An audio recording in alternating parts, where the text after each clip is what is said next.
Movie tie-in games are nostalgic relics of the past, transporting us to a simpler time and place. And over time, these tie-in games started disappearing and taking different shapes, or became outright bad. Time has nearly forgotten many, but I haven't. Today, we'll look at some of the overlooked or misjudged titles. This is not a best of list, but judging of how overlooked or forgotten these titles are. Note, there will be no LEGO games included, or modern movie franchise-based games like Indiana Jones and The Great Circle. Also, 2 honorable mentions in the forms of Ghost Rider and Green Lantern Rise of the Manhunters will be excluded, despite deserving spots on this list, as they've been covered extensively in my hack and slash video. If you like content like this, be sure to subscribe while you're here. That said, here's 10 underrated movie tie-in games by way of Coordinator Gaming. Let's do this.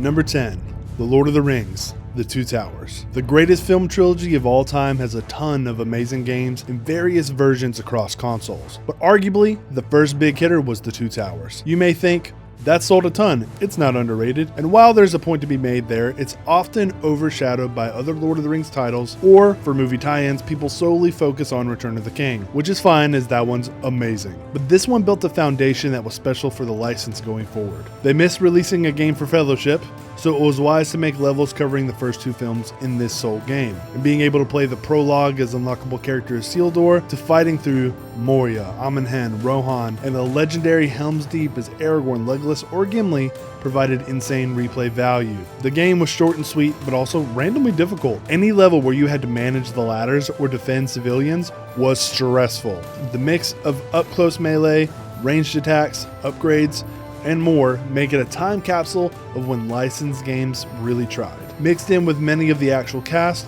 Howard Shore's score, and these set pieces, you got to live the movies. A highlight for these types of games. It was just sorely lacking co-op, something its successor fixed. If we ever get a remaster, I'd love to see that added. We can dream! Number 9, Captain America Super Soldier. It's Captain America as a Batman Arkham clone. With the same gameplay, that was enough to sell me back then. And the early MCU tie-in games were a giant mixed bag, but this was one of the better ones. Despite an iffy frame rate, the combat is actually pretty fun, responsive, and the rage takedowns with that meter have cool cinematic flair. And they feel impactful. The shield is really well designed to combat and puzzles, allowing a bit of extra capability to fights beyond fisticuffs and planning your throws. The story gives a glimpse into Cap's time with the Howling Commandos, something the movie glosses over with a montage, and lets you build the legend of Cap himself. Seeing early versions of Hydra, deep-cut Cap villains, and Viper, a shared enemy with Wolverine, platforming QTEs, big boss battles, the game was a good way to spend a weekend. That's what I did with my brother as we rented it while at my grandma's visiting. Addictive trophy list too, to be honest. A bit more polish and budget could have taken it the extra mile, and it makes me wonder what a truly focused Cap AAA budget could do nowadays. Solid title, and unfortunately kind of pricey now. Number 8, Stranglehold. Many don't know this, but Stranglehold is the official sequel to the iconic John Woo action film Hard Boiled. Same lead character, actor, and everything.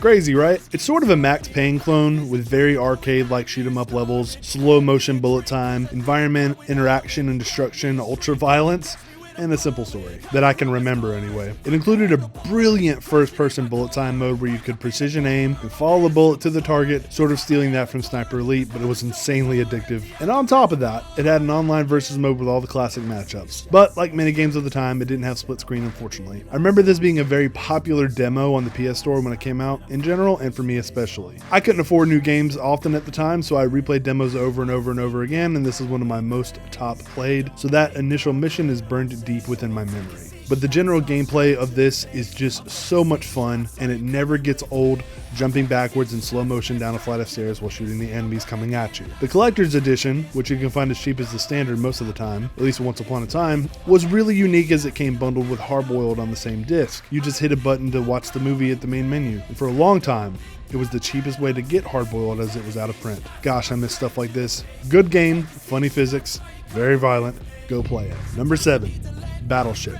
We may be getting into supreme subjective territory, as this was not a well-received movie or game. I think the movie is an extremely flawed adaptation of a board game, and I proudly admit I kind of enjoy it. So I was always immensely curious about the video game adaptation of a movie adaptation of a board game. And to my surprise, I had a blast. The gameplay is mostly a Call of Duty clone with standard linear levels. The alien guns do add some interesting power dynamics to the gameplay. It's standard by the number stuff, but not bad, and I turned my brain off and had fun with it. Where the game got really interesting is where it begins introducing battleship sections where the fighting is still happening on foot and you have to manage the naval battles too remotely with a device, launching your ships to enemy ships and even taking control of the battleships at certain points to shoot down the other ones. This added a whole new layer to many levels and a ton of tension as you had to fight and manage that at the same time. It could get insane. Now, to note, I did play through this one on hard as the Platinum Trophy looked very doable, and there was some crazy difficult spikes that were both frustrating and exciting, so maybe that's the way to go when you play it. I didn't expect this game to be enjoyable, but that curiosity I carry for movie tie-ins led me to a surprisingly good time with this one.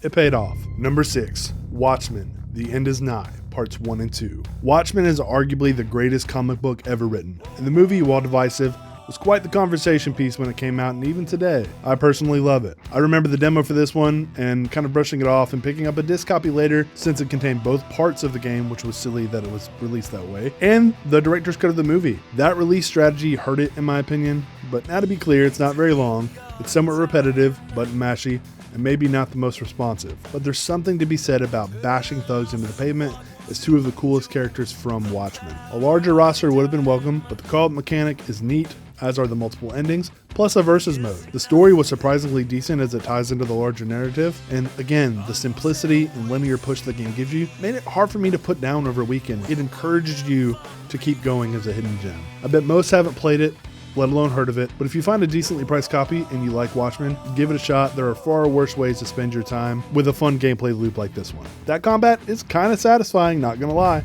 Number 5, The Mummy Demastered. The 2017 Mummy movie with Tom Cruise is a huge mess. Watchable, but a huge mess. That's why this game being so good is disarming. I tell everyone I can about it, as it's one of those that everyone that plays it says the same thing on it. It's a Metroidvania movie tie-in where he plays a random grunt from the military in the movie alongside the movie events, maybe slightly altered. It's got roguelike elements, as when you die, you swap to another grunt and you can find your body of the past soldier you played as and get the gear back. From the map layout to save points, the death system, the weapons, combat, and bosses all feel responsive, charming, and weighty. The grenades in particular are fantastic. In a world where a large percentage of movie games are cash grabs with inferior versions of their films, this is one of the rarities where the game is better than the movie. Check it out. Number 4, Hulk. This one is also better than the movie it's based on, which is a decent but weird movie. But this game does one of my favorite things. It's a sequel to the movie, and so much more interesting for it. The first true Hulk game that felt like we could really utilize Hulk's powers in a 3D space. It's got memorable level designs, a good story, fantastic use of Hulk's rogues gallery that I'd never even heard of, like Ravage, Madman, and of course, the ever-popular leader making a good representation. From throwing goons off of buildings to completely smashing everything in certain rooms and using the jump abilities to progress to different sections, it was a great start to expanding Hulk into good gameplay for once. There's also more stealth-driven Bruce Banner levels. They annoy me at first as a kid, but over time I grew to appreciate the tension, difficulty, and story variety they gave this game. It's also just a really solid sequel to the movie that picks up where it left off, and I truly believe had this been the movie, it would have been beloved but very expensive Hulk film. It's arcadey with a charming art style ahead of its time, and I remember in 2003 I had a Hulk themed movie birthday party with a shirt and plates and hats and all, and I showed my friends this game as part of that, and they couldn't believe how fun it was. Vindication. And it gave us Ultimate Destruction a few years later. Number 3, The Chronicles of Riddick, Assault on Dark Athena. This one is cheating a bit, as it's a sequel to a movie tie-in that itself was a prequel. Escape from Butcher Bay was released alongside The Chronicles of Riddick in theaters. I love that film, and finally getting to play Butcher Bay as an adult, because I didn't have an Xbox as a kid, was revelatory in how that game lived up to all the hype and awards and sales it got over the years. Smartly enough, when Assault on Dark Athena came out, it came bundled with a remastered port of Butcher Bay as well. I didn't even know this when I first got the game. So getting to play both back to back is a treat, and they flow well into each other. And we're going to count Dark Athena because I make and bend the rules for these videos. Butcher Bay really can't make the list due to how it is remembered, but no one talks about Dark Athena. It expands the stealth systems of the first, has way more combat sections, to its benefit to make it different, and some really incredible level design to boot. From the factories trafficking people into drones, which is scary, to having to use their blasters while holding them, which is wild, remote controlling mechs, which is crazy, and a standout low gravity shooting section, among many other amazing sequences. It's just insanely fun from start to finish. Even sometimes it can be a little unclear where to go. Butcher Bay was a much more methodical and RPG-like, which was great, so Assault on Dark Athena is a nice counterpart to that on the action front. Not that Butcher Bay lacked. It gives some nice additional character development for Riddick leading into Pitch Black, and the world building for this unique sci-fi universe is kind of unmatched in some ways. On top of that, it is some really awesome multiplayer that's unfortunately online only. You can still start matches now,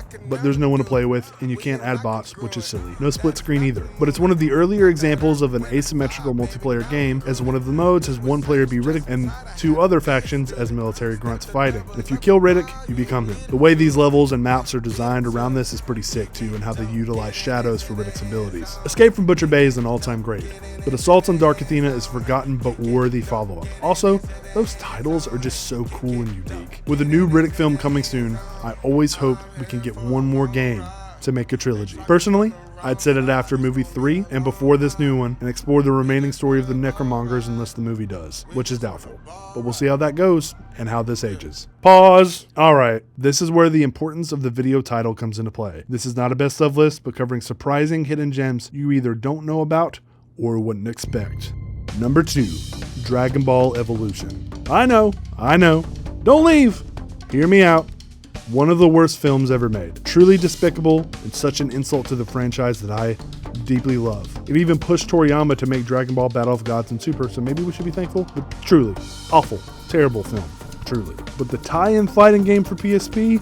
Low-key, kind of fun to play. That's because it's essentially Shin Budokai 3 with the same combat systems, largely. There's a big focus on more melee fighting than ki blasts, as those are relegated more to supers like the movie did. Feels fluid and fast and responsive, and because of the movie's asinine decisions, the roster is whack but kind of interesting. Being able to play as Bulma is a huge novelty, as is Mai in that random jobber monster number 37. It's got the Uzaru Grade 8 form of Goku from the movie, which is hilarious, on top of it actually having story content. That ties up the cliffhanger from the movie with a pretty sick Piccolo design in Neo Piccolo. And let's be honest, James Marsters was the only good thing about that film. The core combat is based on better games, but that's why I simply can't deny that it's a blast to play. I didn't know this existed for a long time and picked it up out of morbid curiosity to kind of make fun of it, and then I, dang it, had a good time. I'm still mad at it for that, but it's undeniable for me, and I have to admit it's supremely underrated and overhated because of the film, which is probably justified, but you can tell the typical DBZ devs really tried, as it was an opportunity to do something new and different. The art style's closer to something like Budokai 1, lacking the cell shading of later entries, so it creates some nostalgia in me as well. I do like that. A PS2 port would have been nice for local verses, but it's just crazy it exists. Even more so that it's fun. It's better than the actual movie, and I wouldn't blame you for playing it, but you might be embarrassed to admit it's pretty good. Panic Bros has a great video on this I highly recommend you watch. Really funny, great video. Before we get to number 1, what's your favorite movie tie-in game? Comment below as you smite that like button. Number 1, Batman Begins.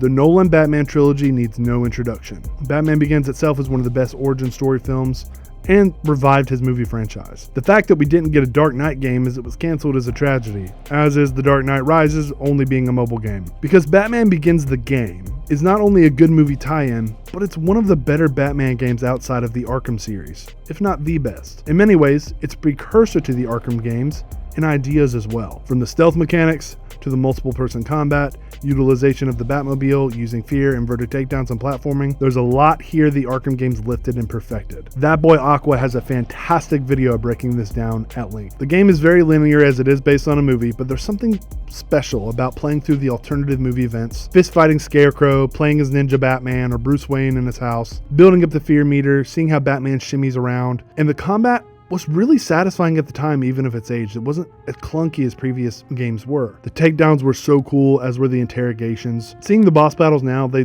don't look impressive at all and feel kind of underwhelming, but kid me never thought that. I kind of enjoyed just being able to stand toe-to-toe with them and beat the snot out of them because I'm good old Batsy. But the true cream of the crop here in this game are the Batmobile Tumbler levels. To date, best Batmobile video game usage. Sorry, Arkham Knight, but that one relies too much on tank sections and difficult paths to drive, whereas this functions as a Burnout clone in small segments. They were a bit tough for me in spots as a child, surprisingly, but they were high-octane, thrilling, and the ultimate power fantasy. Not to mention they were a huge reprieve in pacing from the linear platforming, repeated combat encounters, and the stealth sections, which, I must say, I didn't like stealth games much as a kid, but this game went a long way into kind of being the gateway into making them more okay with me. So when mainstream games would have sections like Uncharted or something like that, I gradually got more comfortable with it, and I can thank this game for that, because now I'm a Metal Gear Solid fan, as I recently went through those. But I played through Batman Begins so many times with all the cool unlockable costumes, and just because it was super replayable for me. Outside of the Spider-Man Lord of the Rings games, this and Ghost Rider are probably the movie tie-ins I've beaten the most. Good combat, ahead of its time mechanics, and insanely cool Batmobile levels make this one of the most underrated movie tie-ins and one of the best Batman games out there. Thanks for watching. Be sure to like and subscribe. Curinator Gaming out.